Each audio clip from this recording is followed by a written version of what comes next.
दोस्तों, हम अपनी आँखों से जो देखते हैं हमेशा वो सही नहीं होते। कुछ ऐसी भी चीज़ें हैं जिसे कि हम अपनी साधारण आँखों से नहीं देख सकते, पर इसका मतलब ये नहीं है कि वो नहीं होते। ऐसी ही एक चीज़ है ब्लैक होल। तो आज इस एपिसोड में हम ब्लैक होल के बारे में ही जानेंगे। So let's begin.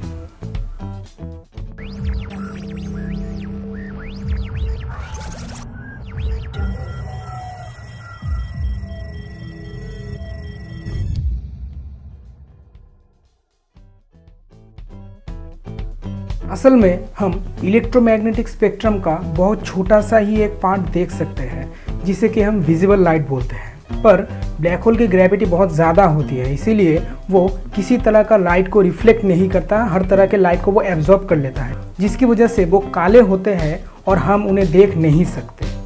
अब चलिए जानते हैं कि ब्लैक होल बनते कैसे हैं।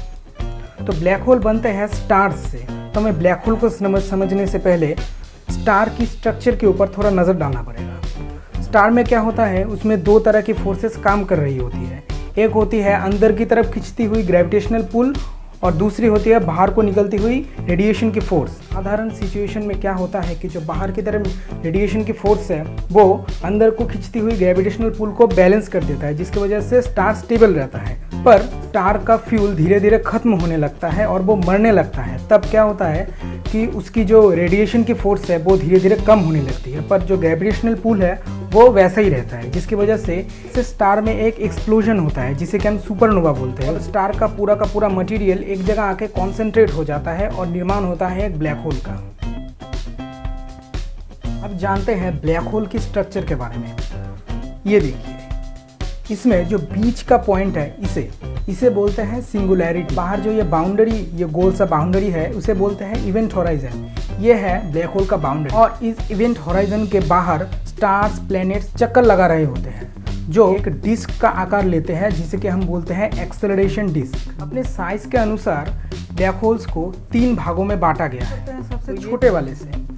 तो ब्लैक होल सोसाइटी में जो सबसे छोटा ब्लैक होल है उसे बोलते हैं प्राइमोर्डियल ब्लैक होल या स्टेलर मास ब्लैक होल, जो कि बहुत छोटे होते हैं, पर इनका मास होता है करीब 3.8 टू 62 सोलर मासेस के बराबर। मैं आपको एक कंपैरिजन बताता हूँ, आप बेहतर समझेंगे। अब तक खोजा गया सबसे छोटा ब्लैक होल है XTE J1650250, जो है सिर्फ 24 किलोमीटर का, पर इसका मास है करीब 3.8 सोलर मासेस के बराबर, जिसका सीधा मतलब यह है कि सिर्फ 24 किलोमीटर में करीब 4 सूरज। मेरे पास कोई अल्फाज नहीं है, मुझे माफ कर दे, आप लोग सारे मुझे छुट्टी दे दें। क्योंकि वैज्ञानिकों के अनुसार ये जो ब्लैक होल है वो बिग बैंग के तुरंत बाद बने हैं। मतलब बिग बैंग हुआ, कुछ समय बीता और ये ब्लैक होल्स बन गए। अब ये ब्लैक होल्स इतनी जल्दी कैसे बने, ये इसका जवाब तो वैज्ञानिकों के पास भी नहीं है, वो भी अभी ढूंढ रहे हैं, तो हम कैसे बता सकते हैं। तो अगर हम प्राइमोर्डियल ब्लैक होल को समझ जाएं तो हमें बिग बैंग को समझने में भी बहुत हेल्प मिल सकती है। बाद आते हैं इंटरमीडिएट मास ब्लैक होल, जो कि बीच का है, ज़्यादा छोटा ना ज़्यादा बड़ा, और इनका मास होता है करीब 10⁻² टू 10⁻5 सोलर मासेस के बराबर।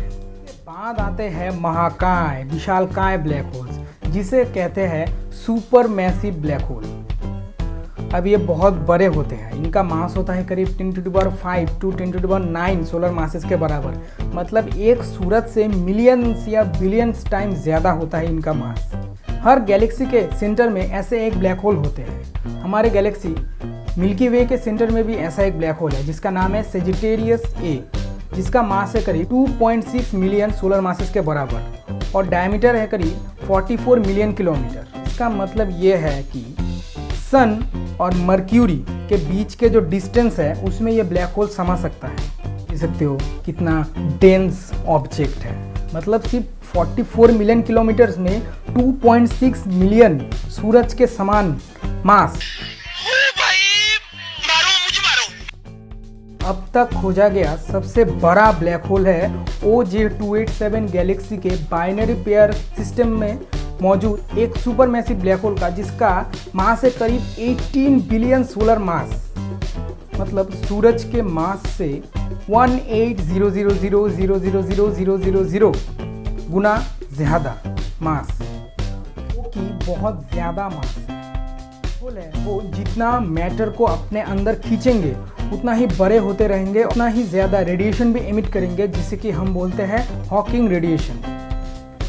एक ब्लैक होल जितना छोटा होगा उसका टेम्परेचर भी उतना ही ज़्यादा होगा और रेडिएशन भी बहुत ज़्यादा एमिट करेगा, क्योंकि मास कम है तो रेडिएशन भी ज़्यादा एमिट होगा। पर तब क्या, जब कोई ब्लैक होल के पास खाने के लिए कुछ नहीं बचता और रेडिएशन छोड़ के उसका मास बहुत ज़्यादा कम हो गया है। ये तो अभी क्लियर नहीं है कि तब क्या होता है। वैज्ञानिकों का मानना है कि एक आखिरी ब्लास्ट होता है और सब खत्म। अब आप बोलेंगे कि ब्लैक होल के अंदर से तो कोई चीज़ बाहर नहीं निकल सकती, तो रेडिएशन कैसे एमिट होता है? मैं आपको बता दूं कि ये जो रेडिएशन है वो ब्लैक होल के बीच से नहीं बल्कि इवेंट होराइजन से निकलती है। तो अगर आप चाहते हैं कि मैं हॉकिंग रेडिएशन के ऊपर भी एक सेपरेट वीडियो बनाऊं तो कमेंट कर देना, मैं उस पर भी वीडियो ज़रूर बनाऊंगा। कि अब तक मतलब 10 अप्रैल 2019 के पहले हमें ब्लैक होल का रियल इमेज नहीं मिला था। जो आप सब ये देखते हैं